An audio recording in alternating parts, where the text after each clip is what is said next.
when we played in the regional, the tournament championship here, we didn't play our best volleyball.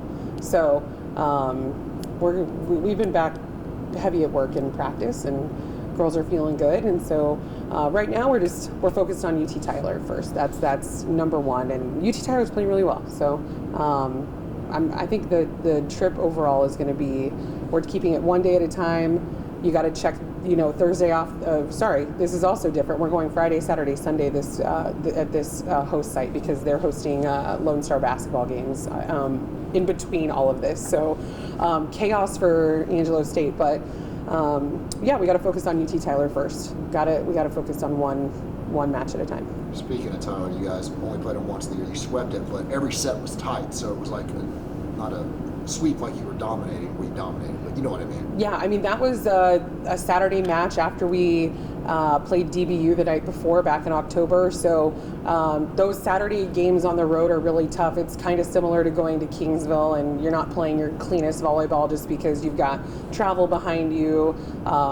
You were probably pushed pretty hard Friday night.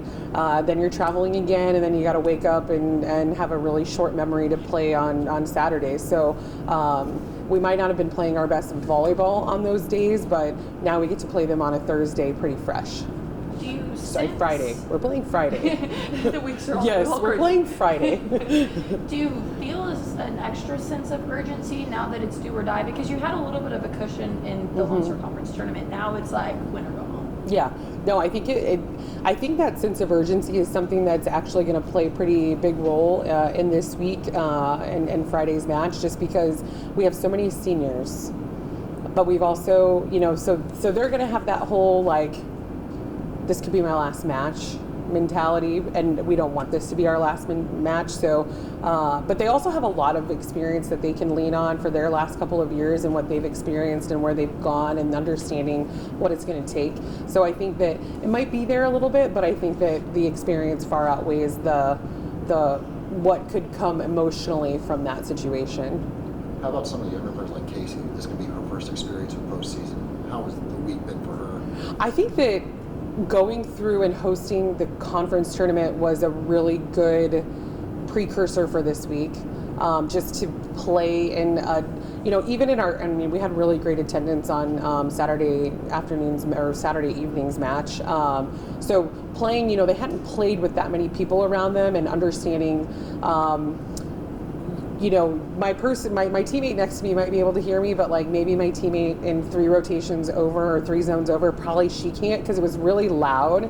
And so I think that was something that we had to talk about really early, was just we got to get back into a mindset of we're going to play in a pretty packed gym and it's going to be loud. So if you think you're doing it and you're loud enough, probably you're not. So she, Casey and Hannah too, they hadn't played in those situations. So the youngsters, I think, grew up big time in the last couple of weeks, just for okay, now to kind of tag on to Corin's question, we got to play for these seniors just as much as we got to play for us, and making sure that we can prolong their seasons, because they are going to embark on a different journey as seniors. This could be their last matches ever as college volleyball players, and then you're on to a whole new chapter of your life. So just making sure that we're all kind of playing for each other, and we've been doing that all year, but now it's on a bigger stage, and just getting them to relax. I felt like against Angelo, we were playing like we had something to lose for the first time this season.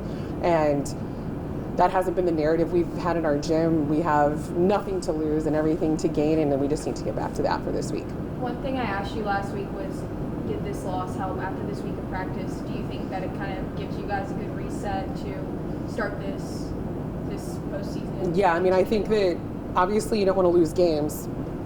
The timing of it was brutal because, it did have implications and regional stuff, but we have this motto all season of this is good. No matter what the circumstances are, this is good, and we're going to find the positive through it.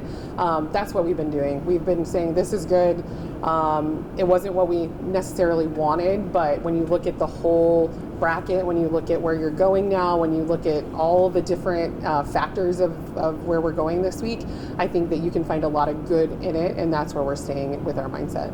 And then you mentioned mentioned the all that goes into hosting a tournament. So Mm-hmm. silver lining, is it a little easier that you can just focus on volleyball this weekend? Oh yeah, I mean, I think that just we have way more control over the distractions when you're on the road. You give them an itinerary. You're in a hotel. You're not, granted they're still on their phones and things like that with family and friends and whatever. But when it comes down to it, when you're hosting at home, you're staying in your own apartments or dorms. Your family's in town, so you're probably making plans with them as far as meals and things like before and after. And so I think that it eliminates that a little bit so that they can just be much more dialed into what we're doing that day and kind of squeezing out any of the extra. And we know it's sleep, volleyball, film, eating, and that's about it. Maybe a tiny little bit of team fun, but just being able to dial in and just control the controllables that'll be around us. Is the mindset right now just get to work and get this done? Yeah, I mean, we're going to be where our feet are, and we're going to focus on one day at a time.